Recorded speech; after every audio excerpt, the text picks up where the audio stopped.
Hey guys, in today's video, I'm going to show you how to remove AddBlock Plus from Google Chrome. Let's begin. So once you open up your Google Chrome web browser, go to the top right corner, then select the three vertical dots. Afterwards, go all the way down and look for something which says Settings. After selecting Settings, go to the left side and look for Privacy and Security.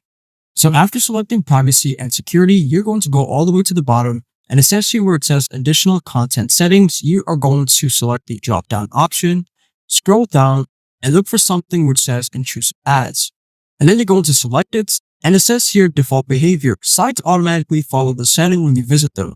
So on default, it's going to say ads are blocked on sites known to show intrusive or misleading ads. Now, if you want to allow this, go to the top here and then select this button.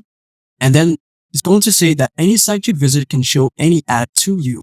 But now let's say that you don't want too many ads to show up to you. You can go to the bottom here and select this option. Ads are blocked on sites known to show intrusive or misleading ads. But if you want to leave it on, go to the top and then select it.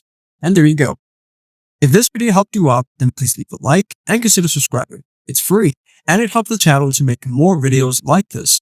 Thanks for watching and see you in the next one.